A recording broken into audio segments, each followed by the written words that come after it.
Welcome to Timeless Wisdom with Dennis Prager. Hear thousands of hours of Dennis's lectures, courses, and classic radio programs. And to purchase Dennis Prager's Rational Bibles, go to DennisPrager.com.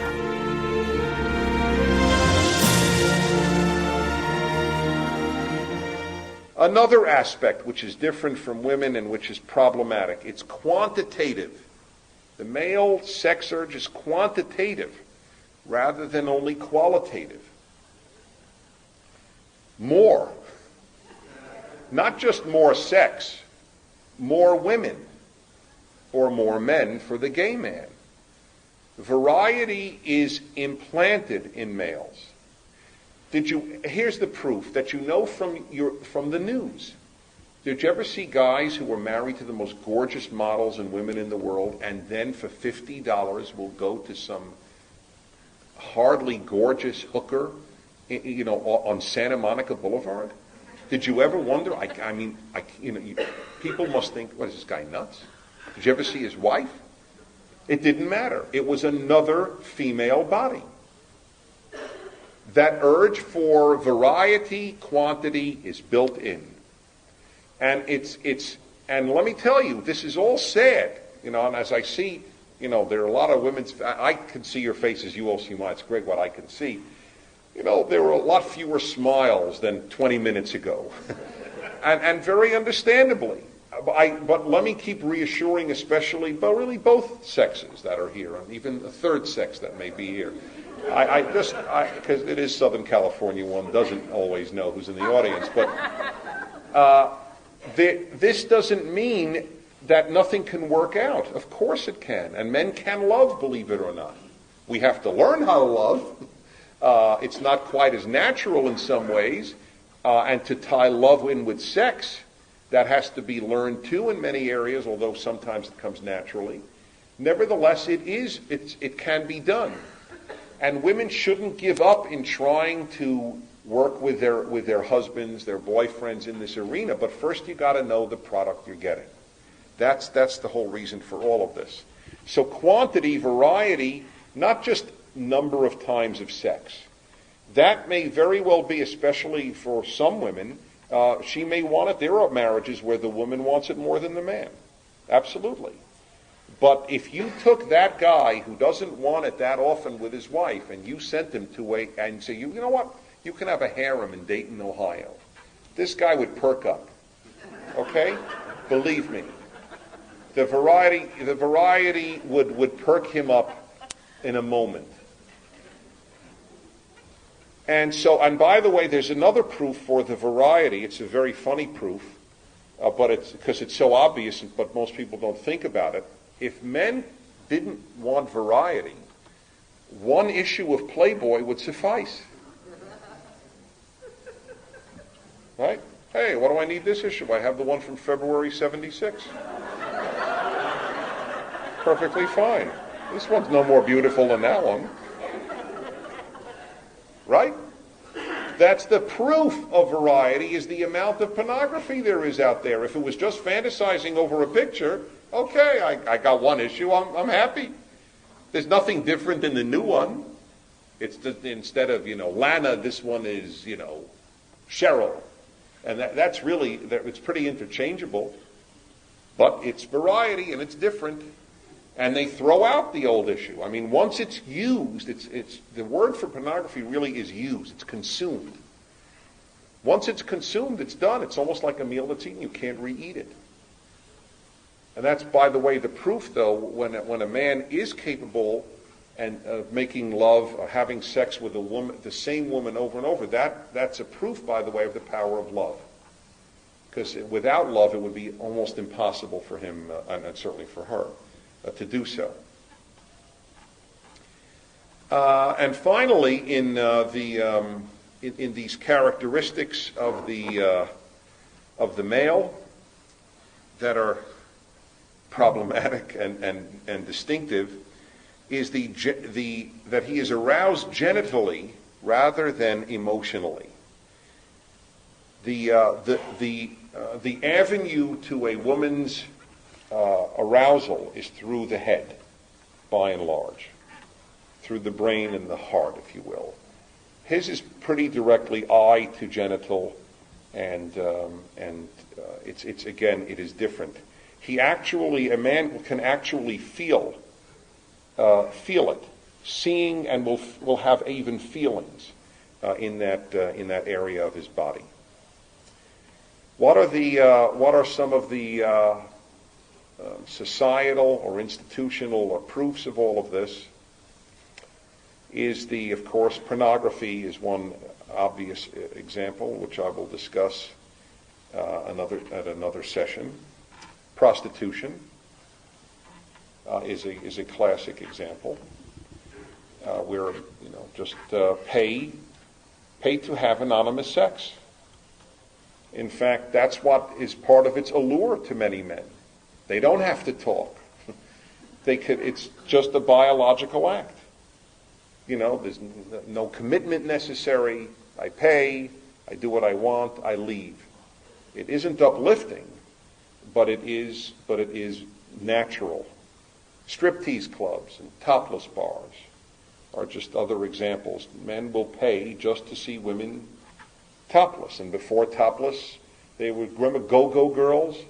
That was before topless caught on, to see women dance in bikinis. Now, of course, it's countered, but look at Chippendales and women paying to see male strippers.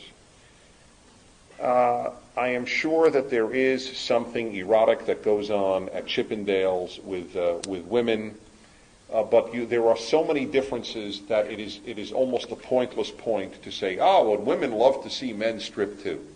First of all, in almost every instance of women going to male strip places, and there are very few of them, the ratio of female to male is about 4,000 to 1. But when they go, they almost always, in fact, I have never known of an exception. I assume there is, but I've never known of one. They go in a group. Men don't tend to go in a group. Hey guys, let's all go to the strip joint. Men like to go alone, fantasize the woman they want by themselves. They're there to look at naked female flesh. The women are there to have an experience with the girls, almost, I am convinced in part, to turn the tables on men. You see, you think that you can look at us like sexual objects, but we can't see you as sexual objects? Baloney. We're going to Chippendales to prove it. But it is very different. And it is not animated by the same thing, because if it were, there would be just a burgeoning of these places, and women would just do it, and women would buy magazines like this. There were two. Was it Playgirl, and what was the other one? We was for men. This was published by Penthouse, and it went out of business. I think it's the only Penthouse venture that flunked. What was it called? Began with a V. Anyway, it doesn't matter. In any event, it went out of business with all the advertising. Women are not craving to see men take their clothes off. In fact, I did an experiment once when I had a TV show, and I talked about male-female differences. And we took a picture of one of my male producers, and in his boxer shorts. Okay, we introduced him and then showed the picture, and everybody laughed. The audience just thought it was hilarious. A picture of my folks, is this the turn on? Look, Larry with his pants down. And the women laughed and the men laughed, right? Then I said, can you imagine though, and then I pointed to a female producer, if she were here without her pants on, nobody would laugh. The place would be sexually charged with tension. Man's pants fall down is a clown joke. Correct? That is what clowns do to get laughs. Women aren't going, I got to see more. I got to see more. It's a joke. Men, pants falling down is a clown's joke. Women, a skirt falling down is an erotic moment. Okay? I mean, if that doesn't tell it to you like all the other things, then nothing will. So those are some of the expressions. Got to change the tape, fine, and I'll take a drink of water here.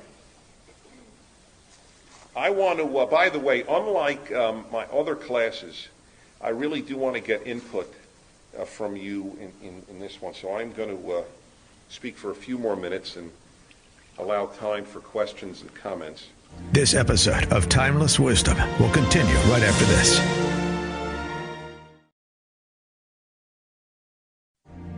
Now, back to more of Dennis Prager's Timeless Wisdom. I will conclude, therefore, with the 6 challenges that I see as a result of all this, if I'm right. And there are a few things I'm more certain of than the male sex as I described it. This is the, actually 5. This is what the male struggle is.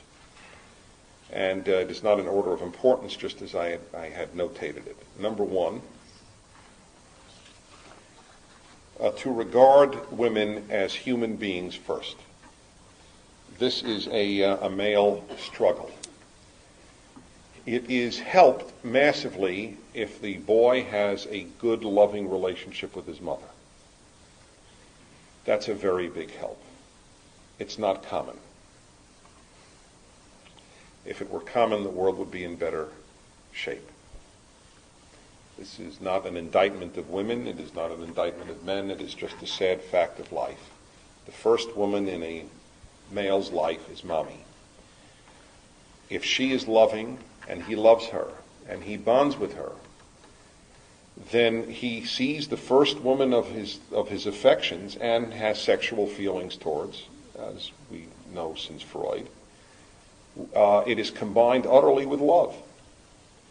And therefore, he knows that she's a person. I love her. I want to talk to her. If a guy talks to his mother, it's good. If he talks too much to his mother, it's not good.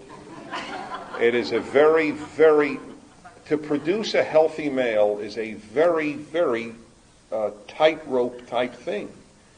See, I mentioned this I'm on the radio, but I don't remember what context. I believe it was on radio. That if your wife speaks to her mother every day on the phone for a half hour, an hour, it's nothing. To no man does it matter. Regards mom as a great friend, best friend, confides in her. But imagine a guy did that. Called his mother every day for an hour and confided his life to her. You'd sue for divorce. Go marry mommy, is what you would think, right? So it's very hard. I want you to have some sympathy for the male, because it's a finer. Just today I was talking on the radio where a woman psychologist wrote that boys are more fragile than girls. They are. In divorce we see that. In suicide, it's 95% of juvenile suicides are boys. Boys are fragile.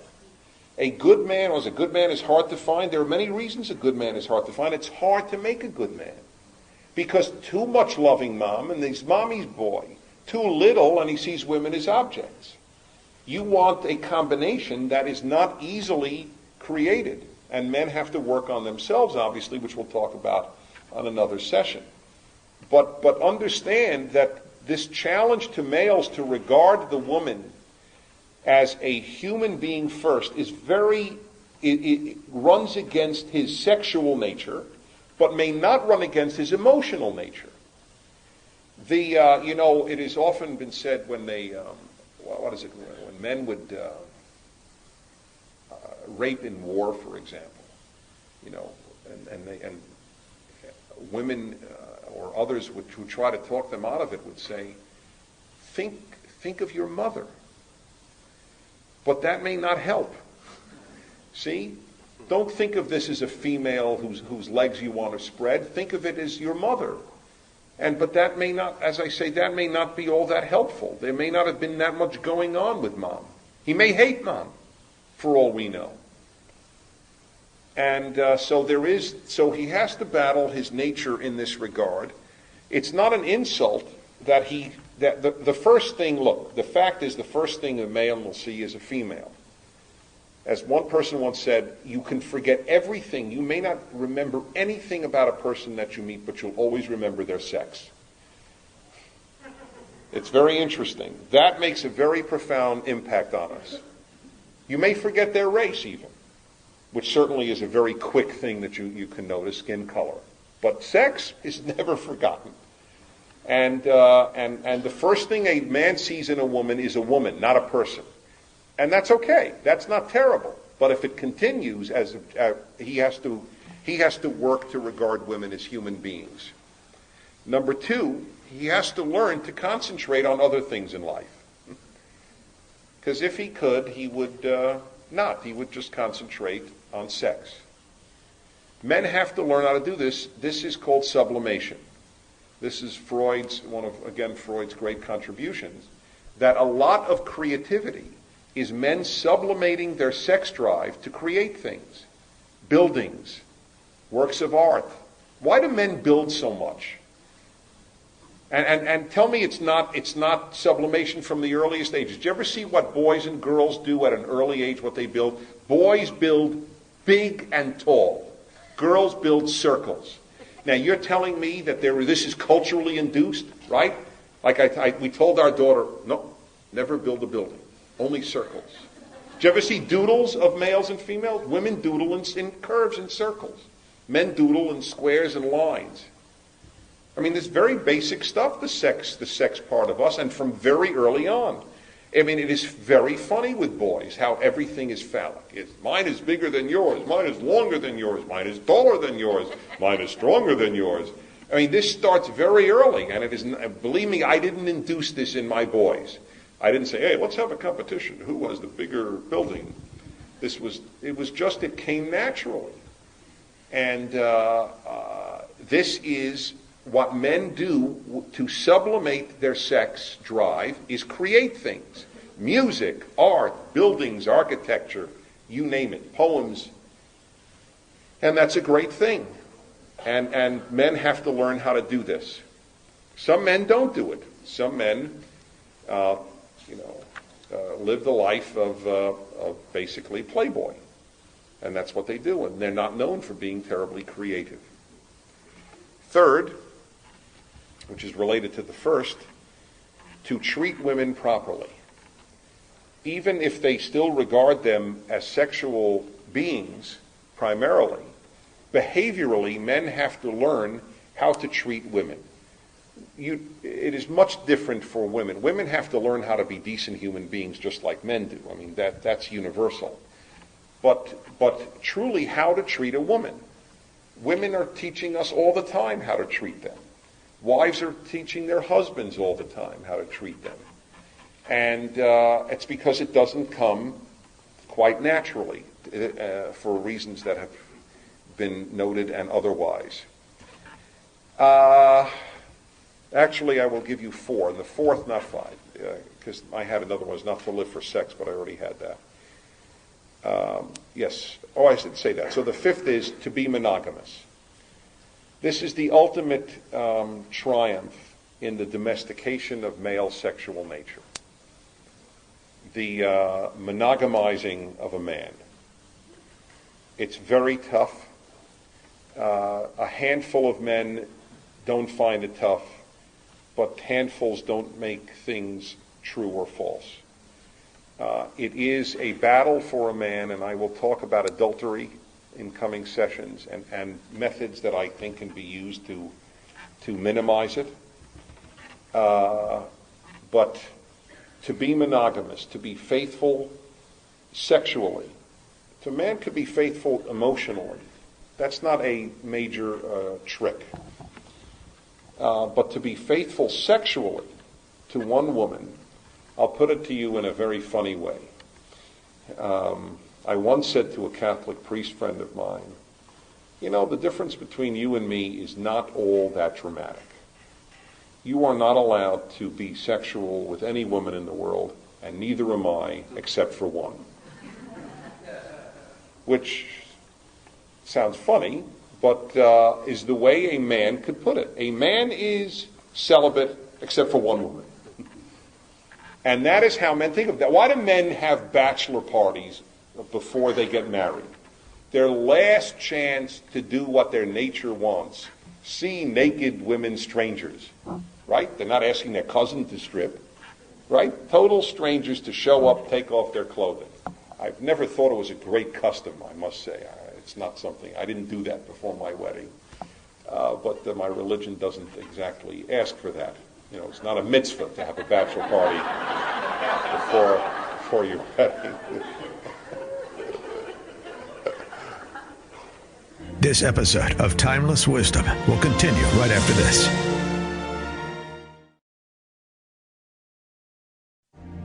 Now, back to more of Dennis Prager's Timeless Wisdom. So to be monogamous is the final that final challenge. If men can work this out, and women can help them, and I will tell you one major way, but that's going to be in the solutions part. But I'll just tell you now, and then I'm going to take questions and comments. Yeah. Okay, here they are. To regard women as human beings first, to concentrate on other things in life, not to live for sex, to treat women properly, to be monogamous. Okay? Yes, because it was basically to concentrate on other things in life. That's why I realized they're not that separate. So that it's the same. It's part of it. Not to live for sex is to be able to create something like a family, to be a father, to be a worker, to be a friend, to be many other things in life. I'll tell you how one quick way, and then I'll do more of that next week, that a woman can help her man, and that is to know him. What is it? I don't know if this old saw is true, but it's an interesting one. Women want to be loved, men want to be understood. You might even say the opposite. I don't know. But when I first heard it when I was much younger, it struck me as having some validity. And men do want to be understood. My friend was not happy that he couldn't tell his wife that he looked at the women at the racquetball club. And how could it be good? Do you realize what a massive part of him he is hiding from his best friend in life? I mean, he would tell that to a guy he met on an airplane. But to his own wife, he felt constrained from saying it. A man will be a good man. I mean, jerks are you can't do anything with a jerk. But a good man will be tremendously grateful to a woman who wants to understand him and doesn't judge his nature, maybe his behavior. I mean, to know our nature is not to say, oh, well, then, darling, whenever you're on a business trip, please feel free to pick somebody up at a local bar. No, that's a separate issue. But to understand his nature and to not to judge it, and then to appreciate, wow, if that's really what you're like and you are faithful, you're quite an achievement. It's worth saying, as men should praise their wives for their extraordinary achievements that they have created in their lives. So the dilemma, I began this first of the 4 sessions with male sexuality because that's really the dilemma in the human species. Women are a dilemma in other arenas, but in this arena, male sexuality, oh yes, I promised you something. The blow your mind sheet. I am going to show you something. I wish I could pass it around, but it's 12 pages, single-spaced. Every page has 2, 4, 6, 8, 10, 12, 14, 16, 18, 20. I would say about 50 websites just available through one porn site on the internet. This is one porn site with 50 places to click on to see women. Okay? This is what you can see if you click on any of these. All right? Okay. All right? See. There we go. Yeah. All right. Here you go, folks. Senior citizens. This one has 1,005 total pictures of naked senior citizens. Female plumpers. I didn't click on that one. I'm not sure what it is. Fetish, wet and messy. Latino, redheads. Porn star, teens. teen female non-nude, voyeurism hidden camera, scat. You know what scat is? Okay, this is all adults here. Scat is fecal matter. Okay? Women relieving themselves. Yes. Okay? Fitness centerfolds, Gothic, great ass Paulina.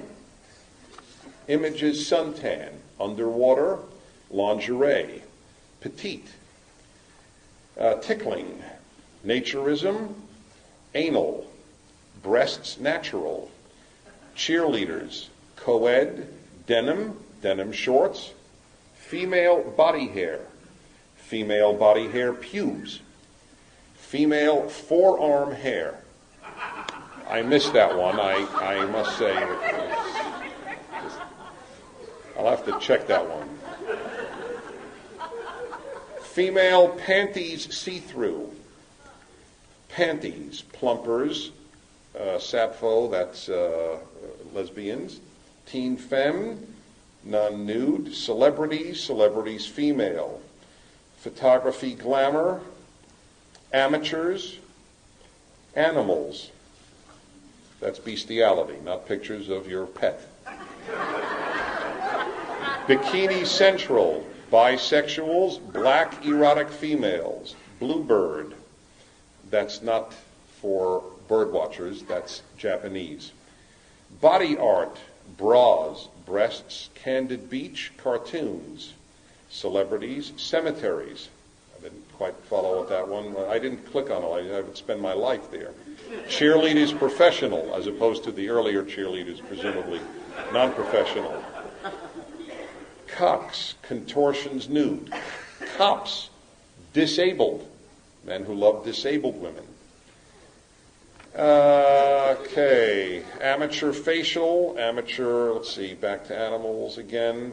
Asian Indian, Australian female. Won't redo that one. Bestiality, hamster duct tape. Do not quite get onto that. It's another puzzle that only Rashi could figure out. Black females, blondes, bondage, breasts large, breasts natural, breasts saggy, breasts small, brunette, butts, chastity belt, close-up. Like the others are from distance, I'm sure. Close-up. Is that a riot? Close-up. It's probably anatomical. I mean, maybe it's probably internal. Exhibitionism public, female ejaculation, female anal, female bodybuilder, female cosmetic, female genitalia large, female orgasm, back to female plumpers, don't know what that is, female spread wide, female toys, female ugly, fetish armpits, fetish diapers, fetish feet, fetish female socks. There's a website of female socks. I did not know that. Fetish hair, fetish latex, fetish leather, fetish neck. Filipinas, freckles, fisting. I know what it is, but don't ask me. Full bush, furry, fuzzy, G-string, garters and heels. Okay, that's only page 3. Page 5. Okay, we do not have anything for male forearm hair in women's internet sites. Okay, there is no female equivalent to this. You might say, well, women are embarrassed to buy Playgirl at a newsstand, but after all, nobody knows what you see on the internet. There are no internet sites like this for women, not one. There are tens of thousands, and they're all for men. So that's what I mean by the orangutan analogy. This episode of Timeless Wisdom will continue right after this.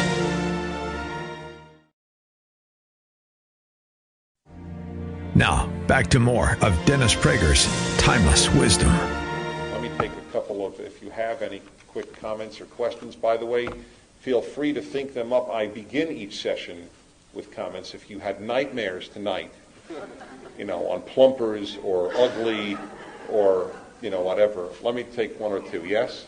Yeah, I thought your comment on the visual nature of men's sexuality was really apt. And also when you talked about blind people, it's interesting. There are just hundreds and thousands of deaf gay men. They have floats in gay pride parades. They have organizations. They have parties. You don't see, and there really aren't very few blind gay men who didn't get it from HIV. And I don't know of anybody who studied blind sexuality or talked to a blind person and said, how do you know that you're straight? But I think it's really interesting that there aren't very many. That is, I will check into that. Blind gay men. I'll ask about it on the radio. That's my source for everything. Will all blind gay men call in? I mean, will all Bulgarians with one leg call in? I get Bulgarians with one leg. In LA is everything. That's an interesting thought. Did you have your hand up? Yes.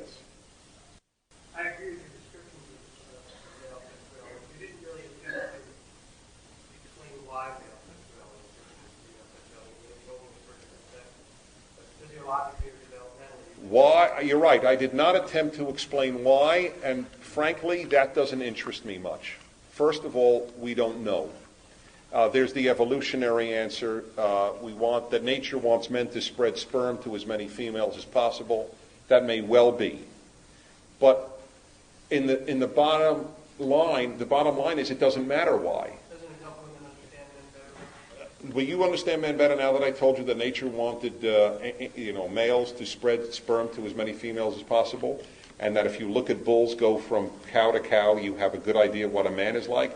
If so, I'm happy I added it. For women to reproduce, they need to have a female picture. Yeah, this may be, but you see, that's all theoretical.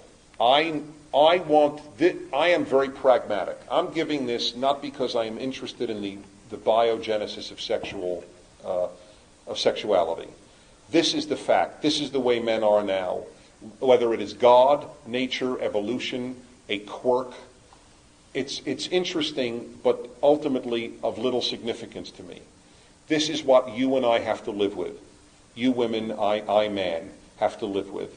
And that's what I was most interested in. It is fascinating, but we all have limited, areas to devote our thought processes to before there's a woman in shorts walking by to distract it.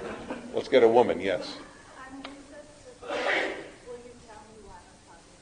Yes, well, that's a good question. She is an incest survivor. Will I tell her why her father did it?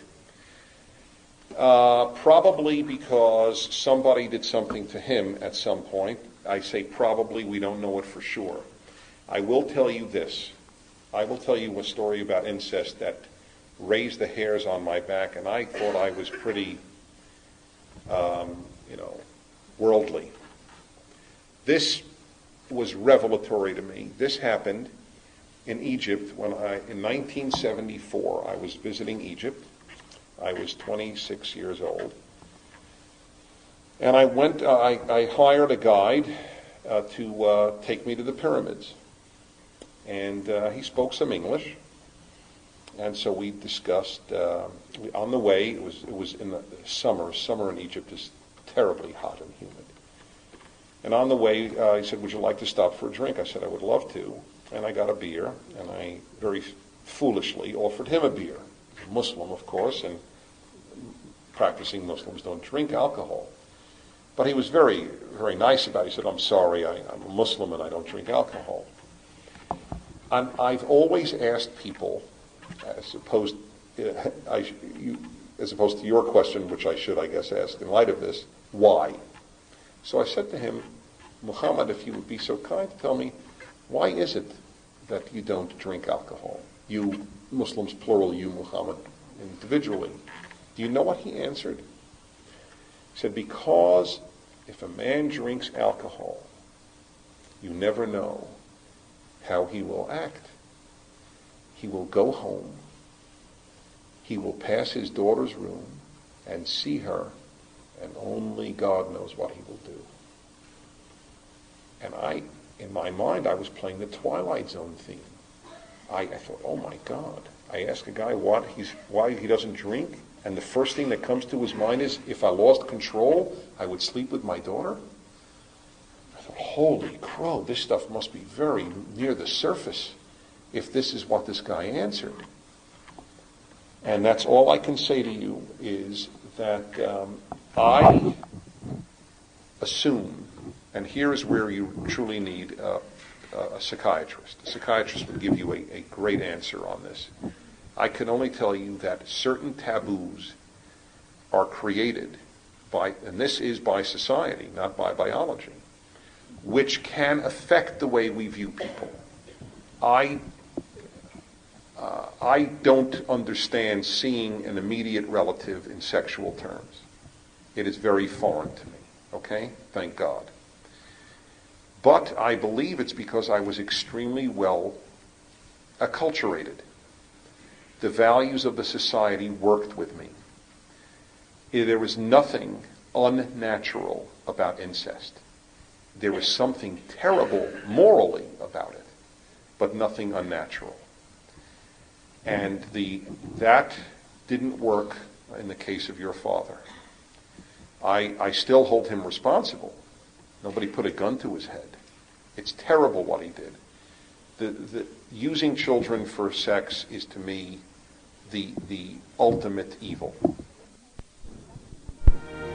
This has been Timeless Wisdom with Dennis Prager. Visit DennisPrager.com for thousands of hours of Dennis's lectures, courses, and classic radio programs, and to purchase Dennis Prager's Rational Bibles.